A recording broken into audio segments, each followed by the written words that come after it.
Vamos verificar agora alguns casos notáveis de trabalho. O primeiro caso é o trabalho do peso. Vamos verificar aqui. Quando eu pego um objeto, ele se encontra aqui no ponto A, aí eu vou levá-lo até aqui, o ponto B. Qual foi a distância que ele percorreu? A distância que ele percorreu, meninos, é essa parábola aqui que eu desenhei, essa trajetória em branco aqui. Mas, olha como é que eu vou escrever aqui. Trabalho do peso, no caso aqui, porque eu tenho uma altura, obviamente, e essa altura depende de uma força-peso. Então, é peso multiplicado pela altura. Mais ou menos, tudo bem? Mais ou menos porque quando o corpo está subindo, quando você está subindo, você tem um trabalho menor do que zero. Por que você tem um trabalho menor do que zero? Porque a aceleração da gravidade considera-se negativa, portanto, o trabalho vai ser negativo. Lembrem, lógico, senhores, a gravidade é para baixo. Se você está subindo, você está indo contra a gravidade e, portanto, esse trabalho é um trabalho resistente e, portanto, negativo. Quando você está descendo, o trabalho vai ser o quê? Maior do que zero, gravidade maior do que zero, maior do que zero, portanto, trabalho positivo. Essa altura, eu quero falar sobre ela. Essa altura é a distância entre os dois níveis, tudo bem? Como assim, Henrique? Porque a fórmula do trabalho, você lembra qual é? O trabalho é força multiplicado pelo deslocamento. Nesse caso, eu coloquei a força, peso, multiplicado pela altura. Mas ainda assim é um deslocamento. É um deslocamento no sentido de que deslocamento é a distância entre o ponto A e o ponto B. Vocês estão entendendo o que eu estou falando? Ou seja, o trabalho do peso podia ter feito assim, meninos. Eu tenho um corpo aqui. Aí, digamos que ele começa a fazer isso daqui. Vem e volta para até finalmente chegar aqui, tá bom? Do ponto A até o ponto B. Qual é o trabalho? O trabalho vai ser o quê? A distância, peso multiplicado pela altura. E a altura vai ser a distância entre os dois níveis. Henrique, a trajetória maluca que ele fez. Dane-se. O trabalho ele não depende do espaço que ele percorre, mas sim da distância entre o ponto inicial e o ponto final. E, no caso específico da altura, depende da diferença entre os níveis relativos à altura. Ficou claro aqui a ideia? Ficou claro aqui? Bom, isso aqui é a fórmula básica, que é o chamado trabalho do peso, e é assim que se calcula. Não esqueça desses detalhes, tudo bem? O trabalho do peso é independente da trajetória. Ficou claro aqui a ideia? Ah, muito bem, isso mesmo, João. Uma coisa importante do trabalho do peso significa, portanto, se o corpo ele se mexe, ele vai ter um trabalho, vai ter um deslocamento. Mas vai ter trabalho do peso? Não, porque trabalho do peso só vou ter quando tiver uma variação de altura. Ficou claro aqui a ideia? Vamos lá, outro caso aqui. Isso aqui é o básico, tá? Outro caso, trabalho da força elástica.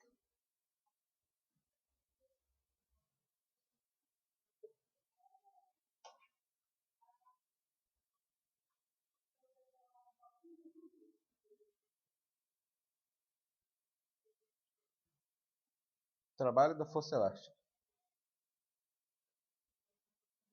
Isso aqui é só... Isso aqui é uma mola. A mola tem uma massa M agarrada aqui na mola. Se eu, por exemplo, aplicar uma força F nesse sentido, essa mola, ela vai esticar. Tudo bem? Ficou claro aqui?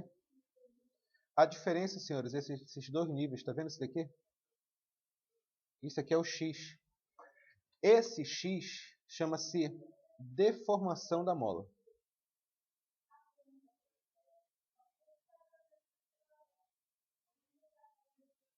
Deformação da mola. A fórmula básica é essa. Força elástica é igual a K multiplicado por X, onde K é a constante elástica da mola,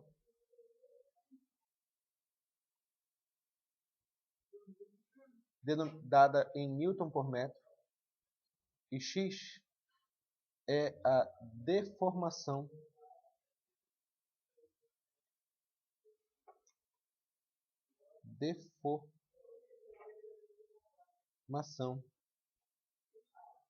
da mola. Força elástica é igual a K multiplicado por X, onde K é a constante elástica da mola e X é a deformação da mola. Fale, meu querido.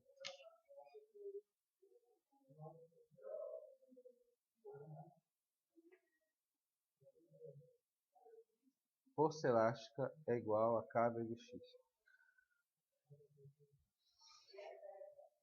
O K, como eu falei, é a constante elástica da mola. Esse K seria a força necessária para deformar a mola. Por exemplo, imaginem a mola de uma canetinha comum, uma caneta qualquer. A mola de uma caneta ela vai ter um K bem pequeno, concorda comigo? Porque precisa de uma força mínima para deformá-la. Por outro lado, imagine o K de de um amortecedor de um carro, por exemplo. Precisa de toneladas para fazer aquela mola se mover. Concorda comigo, Eduardo?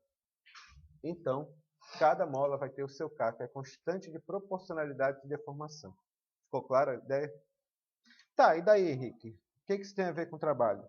É porque o trabalho da força elástica, o trabalho de Fell, o trabalho da força elástica, vai ser igual a K multiplicado por x ao quadrado dividido por 2. K x ao quadrado dividido por 2. Essa é a fórmula que nós vamos utilizar para trabalho de força elástica. Ficou claro que é a ideia? Sim ou não? Beleza aqui. Exato, porque vai ficar x vezes x, kx multiplicado. A mola vai e vem, tudo bem? Trabalho como qualquer outra força, isso que eu estava até esquecendo de falar, são chamadas forças conservativas. E, portanto, independe de sua trajetória. Não esquece que a mola ela pode ficar vibrando como um pêndulo, fazendo um movimento circular, alguma coisa assim. Embora isso tenha pequenas variáveis, a gente não vai se preocupar com isso agora. A questão é que a única coisa que me interessa, que no caso da mola, é o quê? É a deformação dela, que ela vai sofrer. Ficou claro que a ideia? Apenas isso, nada mais. Ficou claro? Outro. Existem dois... Esse kx ao quadrado, ele é mais ou menos. O que significa trabalho positivo? Trabalho positivo, existem dois tipos de trabalho. Trabalho menor do que zero, da força elástica, né? Trabalho menor do que zero. E existe trabalho da força elástica maior do que zero. O que significa trabalho menor do que zero? Trabalho menor do que zero é quando você alonga a mola.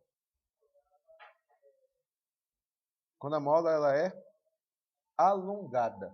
Quando você puxa a mola, você está fazendo um trabalho negativo, porque você está indo contra a trajetória dela, por assim dizer. Tudo bem? O que significa trabalho da força elástica positivo? É quando você comprime a mola. Ficou claro aqui a ideia, senhores? Não se estressem muito com isso, não. Esses exercícios, a maioria das vezes, são apenas as questões de aplicação de fórmula. Bora lá? Próximo tópico. Vamos dar uma olhada aqui.